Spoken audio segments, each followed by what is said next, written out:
அஸ்ஸலாமு அலைக்கும் வரஹ்மத்துல்லாஹி வபரகாத்துஹு. ஃப்ரெண்ட்ஸ், டெய்லி இன்னி நம்ம தொடர்ச்சியாக கலிஃபாக்கள் வரலாறை பற்றி பார்க்கலாம். முதல் கலிஃபாவான அபூபக்கர் ரலியல்லாஹு அவர்களை பற்றி பார்க்கலாம்.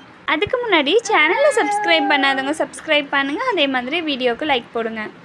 1400 ஆண்டுகளுக்கு முன் வறுமை, பசி இதை தவிர அவர்களுக்கு வேறு எதுவும் தெரியாது. கிடைத்ததை வைத்து வாழ்க்கையை நடத்தும் இந்த நிலையில் வறுமையை பயன்படுத்தி அவர்களை அடிமையாக்க முயன்ற யூதர்களின் பணக்கார கூட்டம் வட்டி என்னும் கொடிய விதையை விதைத்து அதை பெரும் விருட்சமாய் வளரவிட்டிருந்தனர். வறுமை காரணமாக கொள்ளை, வளமின்மை காரணமாக வழிப்பறி, வளம் வேண்டி செய்யும் கொலை என ஒரு புறம் அந்த அரபி பகுதியை ஆட்டி படைத்தனர். எல்லா ஊர்களிலும் உள்ளது போன்ற ஏற்றத்தாழ்வும் அங்கு உண்டு. ஏழை பணக்கார என்ற வித்தியாசம் மட்டும் அல்ல, இன மொழி நிற வித்தியாசங்களும் அங்கு கடைபிடிக்கப்பட்டதுண்டு. நாகரிகம் செத்து போய் அந்நாகரிகம் பெருத்திருந்த வேலை அது.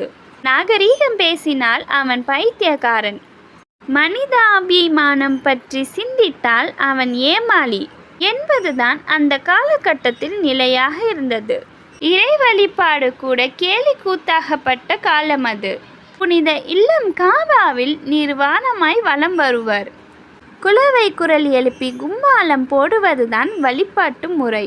இப்படி எல்லா வகையிலும் சீர்கெட்டு சிதைந்து போயிருந்த மக்காவில்தான் அபூபக்கர் ரலியல்லாஹு அவர்கள் பிறந்தார்கள். அபூபக்கர் என்பது அவர்களின் குறிப்பு பெயர் ஆகும். அவர்களின் பெயர் அப்துல்லாஹ். தந்தையின் பேர் உத்மான், தாயின் பேர் உம்முல் கைர். தைம் என்னும் வம்சத்தில் பிறந்தவர். இவர்களின் வம்சவழி தொடர்பில் தான் நபி ஸல்லல்லாஹு அலைஹி வஸல்லம் அவர்களின் வம்சவழியும் இணைகிறது. அபூபக்கர் ரலியல்லாஹு அவர்களுக்கு சித்திக், அதிகமாக உண்மைப்படுத்துபவர் என்ற புலப்பெயரும் ஒன்று. இஸ்லாமிய வரலாற்றில் அபூபக்கர் சித்திக் என்ற பெயரை விட்டுவிட்டு எந்த குறிப்பையும் எழுத இயலாது என்பது நிதர்சனம். நபி ஸல்லல்லாஹு அலைஹி வஸல்லம் அவர்கள் எடுத்து வைத்த ஒவ்வொரு அடியின் போதும் அவர்கள் உடன் இருந்தார்கள்.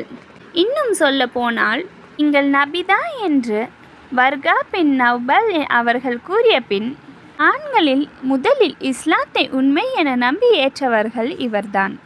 இஸ்லாத்தின் ஆரம்ப காலகட்டத்தில் அல்லாஹ்வின் தூதர் ஸல்லல்லாஹு அலைஹி வஸல்லம் அவர்களுடன் 5 அடிமைகளும் 2 பெண்களும் அடிமையல்லாத ஆண்களின் அபூபக்கர் ரலியல்லாஹு அவர்களும் மட்டுமே இருக்க கண்டேன் என அமர் பின் யாசர் ரலியல்லாஹு அவர்கள்